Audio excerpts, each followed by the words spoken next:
gente Ô, sabe como que é. Vitão, eu vou até confidenciar uma coisa. No intervalo do jogo ontem, eu estava indo para o banheiro.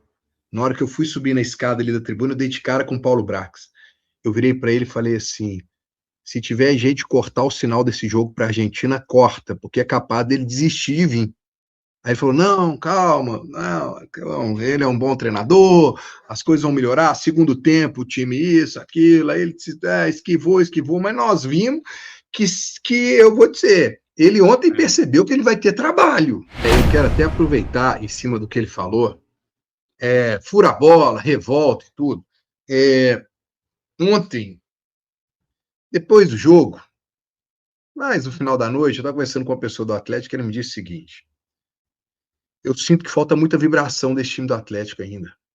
Falta raça, falta entrega, falta briga, né? Todos os jogadores eles aceitam a coisa de uma maneira muito passiva. Aí eu comentei com ele, eu falei assim, dentro do campo, né?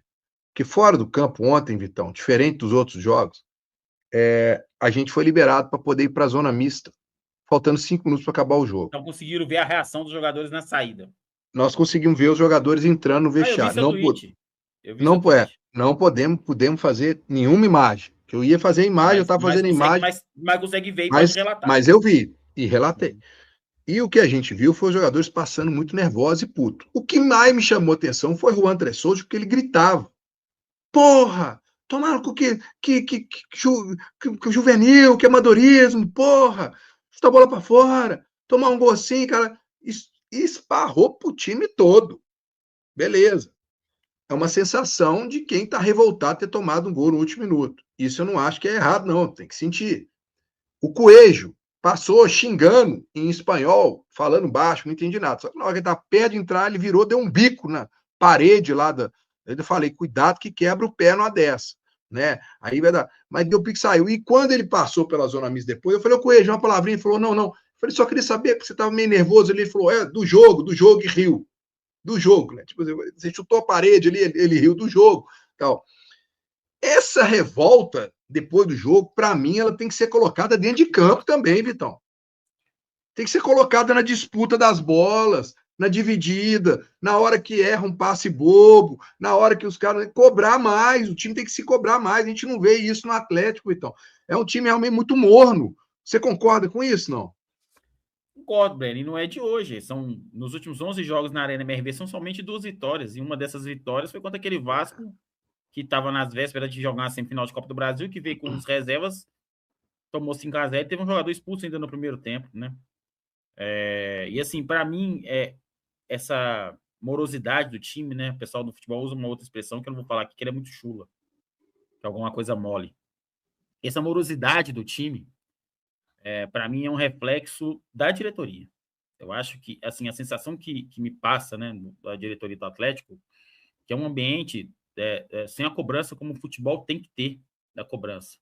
E aí eu vou voltar como exemplo a final da Libertadores de 2024. O Atlético chegou na final da Libertadores 2024, o Atlético não era nem um pouco favorito, o Flamengo, o Botafogo era muito favorito naquela decisão, mas quis o destino que o Atlético, com 30 segundos, ficasse com um jogador a mais. E o Atlético, mesmo não sendo favorito, com um jogador a mais, ele tinha obrigação de vencer aquele jogo. Porque ele, nesse sentido, ele não era um time tão inferior ao Botafogo e ele conseguiu perder. Ele conseguiu levar 3 gols nesse jogo, mesmo jogando 100 minutos com um jogador a mais. E aí, Breno, eu falo de conhecimento de conversar com gente do futebol, das 2 décadas cobrindo futebol, né? Um pouco mais de 2 décadas já cobrindo futebol. Ali, cara, faltou chegar um dirigente e correr com alguns jogadores. E nem é só pela questão técnica, não, e achar que o cara falou, não. É tipo de mostrar que a diretoria sentiu o golpe.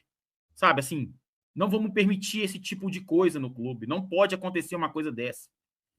E dos 11 titulares da final da Libertadores, 9 seguiram no elenco do Atlético na temporada 2025. As únicas saídas foram Paulinho, que foi uma baita negociação financeiramente. Nem estou entrando em detalhe, a questão dele machucou e pouco jogou, mas financeiramente, mesmo que o Paulinho tivesse 100% inteiro, já foi uma baita venda. E o Batalha, incomodado com o que ele já via no vestiário do Atlético, pediu para sair e não queria ficar lá dentro do Atlético, por causa do que ele via com o comportamento de alguns outros jogadores ali. Então foram os únicos 2 titulares que saíram do Atlético que foram vendidos, né? Os outros 9 seguiram. E o que a gente viu depois, um ano depois, foi de novo um time muito blasé. Uma final continental, depois de você ter dado um vexame na final, o destino te proporciona uma campanha horrorosa. A campanha do Atlético na Sul-Americana do ano passado foi horrorosa, Breno. O Atlético foi eliminado pelo Bucaramanga dentro de casa. Sabe? Aos trancos e barrancos, na fase de grupo, um desempenho pífio. Mas com toda a ruindade que foi, com toda a falta de qualidade do elenco, o time chegou e outra final. Pipocou de novo em outra final. Sacou? Então quando eu falo da reformulação, não é só da parte técnica, não, Breno. É da acomodação, é de uma sensação que passa para quem está de fora, de uma falta de cobrança pesada. E aí eu vou entrar em alguns nomes, assim, tem um jogador que eu gosto muito dele, como jogador e como pessoa, vou falar do Bernard. Cara, eu não acho que falta vontade pro Bernard no Atlético, pelo contrário. Acho que ele se esforça ao máximo. Mas não aconteceu, Breno. E já vai para 2 anos que não aconteceu. E aí que eu vou te falar da acomodação que eu vejo da diretoria do Atlético. Em qualquer outro clube, o Bernard, mesmo ídolo, não estaria mais nesse clube. E os caras iam chegar, Bernard, não deu, cara. Não deu liga dessa vez. A gente vai seguir o nosso caminho, você segue o seu.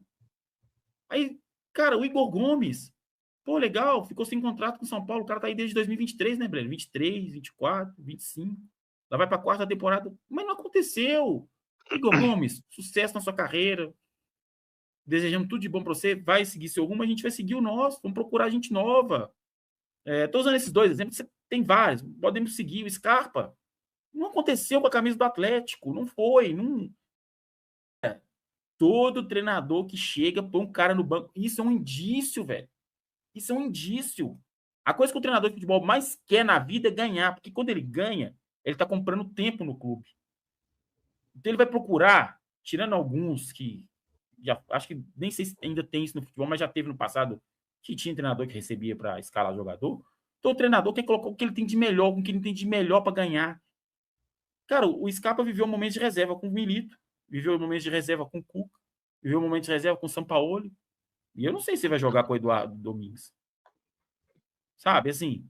Então, cara, o Atlético tem uma paciência com esses caras, que os caras chegam no Atlético e ficam anos no Atlético. O Júnior Alonso, cara, histórico, campeão brasileiro, foi capitão do Atlético e tal. Voltou uma vez, aí voltou outra. Cara, não tá dando. Quanto tempo que não joga?